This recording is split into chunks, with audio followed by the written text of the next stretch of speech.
আমাৰ চেষ্টা হৈছে যে আমি ৰাইজৰ ওচৰলৈ যাওঁ।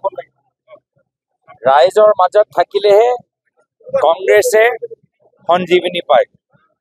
আৰু সেইকাৰণে কোকৰাঝাৰৰ ভিতৰতো কংগ্ৰেছ দলক সঞ্জীৱনী ল'বলৈ হ'লে ৰাইজৰ মাজত সোমাব লাগিব। আৰু সেই উদ্দেশ্য লৈ আজি আমি মানুহৰ মাজত আহিছোঁ। তেওঁলোকৰ কথা, তেওঁলোকৰ সমস্যা, তেওঁলোকৰ আশা, তেওঁলোকৰ সপোন বুজিবলৈ যিমান আমি পাৰোঁ তেওঁলোকৰ সপোন বাস্তৱ কৰিবলৈ আমি চেষ্টা কৰিম। বিটিআৰত কেনেকৈ অংশগ্ৰহণ কৰিব নিৰ্বাচন যেহেতু আহি আছে? বিটিআৰ নিৰ্বাচন লৈ আমি যথেষ্ট চিৰিয়াছ। আমি কংগ্ৰেছ দলৰ প্ৰতি ৰাইজৰ মাজত এটা নতুন উৎসাহ আমি দেখা পাইছোঁ। আমাৰ এতিয়া অলপ কষ্ট কৰিব লাগিব, কষ্ট কৰিব নালাগে আমি নকওঁ, কষ্ট কৰিব লাগিব।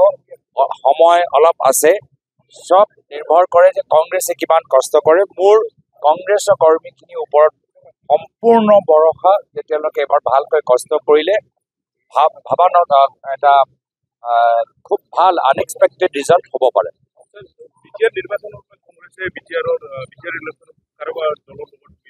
আজিৰ তাৰিখত প্ৰত্যেক চিটত আমাৰ প্ৰাৰ্থী ৰেডি আছে।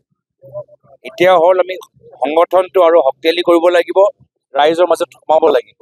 সেইকাৰণে আজিৰ তাৰিখত প্ৰত্যেক সমষ্টিত আমি ৰাইজৰ মাজত সোমাবলৈ চেষ্টা কৰিম। অসমৰ মুখ্যমন্ত্ৰীয়ে দৈনিক আপোনাৰ ওপৰত আক্ৰমণ এনেকৈ মন্তব্য গ্ৰহণ কৰি আছে, কি ক'ব?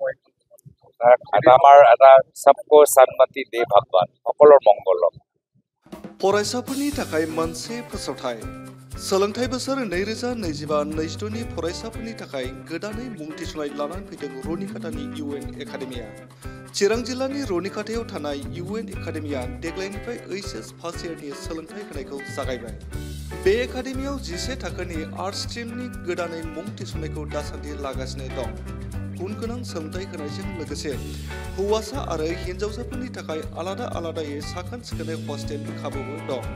बे एकाडेमियाव मुं थिसननायनि बागै आबुं बाथ्राखौ मिथिनोब्ला नैबे मबाइल नाम्बार 9706177397 नङाब्ला 9101444619 आव थोंजोङै फोनांजाब खालामनो हागोन।